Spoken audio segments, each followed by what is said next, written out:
Hey everyone, welcome back to the channel. Today, we're diving into the recent stock market crash on October 3rd. It was one of those days where everything went downhill fast. The Sensex and Nifty 50 both took a huge hit, and if you were watching, you probably noticed the panic in the air. So what's going on? Let's break it down, step by step, in simple language. On October 3rd, the Sensex plunged 1,769 points, to close at 82,497, while Nifty 50 fell by 530 points, settling at 25,267. Sounds bad, right? It was. Every single sector of the market was in the red. The worst hit? Nifty Realty, dropping by a massive 4%.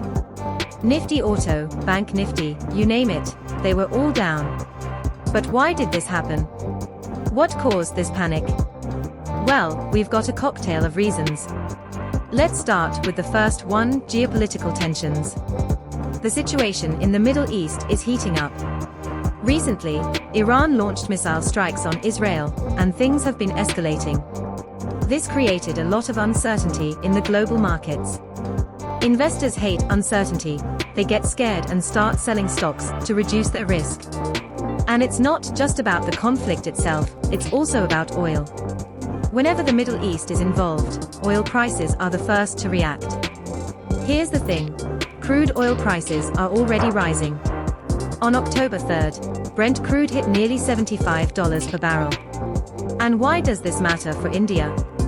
Well, India is one of the biggest importers of oil, and rising oil prices can hurt the economy.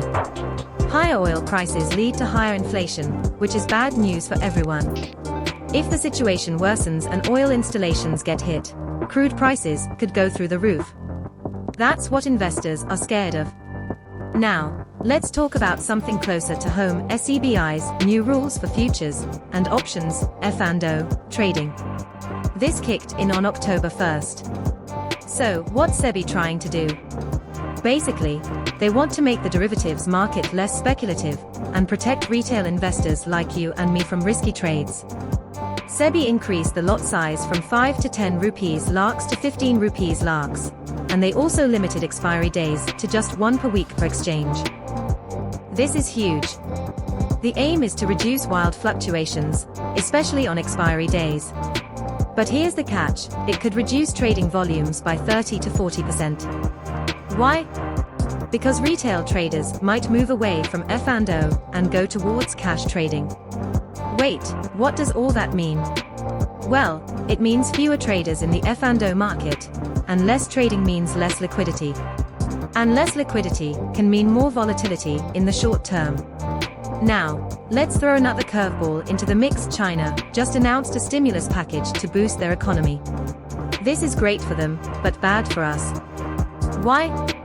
Because foreign institutional investors, FIIs, and foreign portfolio investors, FPIs, might now be shifting their money to China.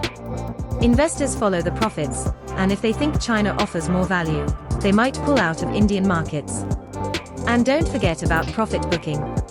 After a long bull run, a lot of investors thought, maybe it's time to cash out. Mid-cap and small-cap stocks have been running high for a while, and with the market looking shaky, many investors decided to lock in their gains. So, all of this profit booking added to the already bad sentiment and pushed the markets down further. According to technical experts, like Ruchit Jain from 5paisa.com, the Nifty 50 is now sitting around its 40-day exponential moving average, DEMA, at 25,222. The RSI readings are in the oversold zone, which means we might see a short-term pullback. But it's not all good news yet. If Nifty breaks 25,222, it could drop even further to 25,085, or even 24,800. But if there's a rebound, resistance will likely be seen around 25,600 to 25,700. So, what's the takeaway from all of this? We've got geopolitical tensions, rising crude prices, SEBI's new F&O rules, China's stimulus, and profit booking all creating a perfect storm for Indian markets.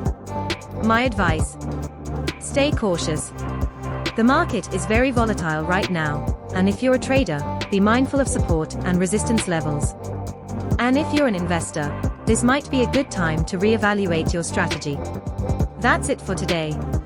If you found this video helpful, don't forget to hit the like button, subscribe for more stock market updates, and ring the bell to stay notified. See you next time.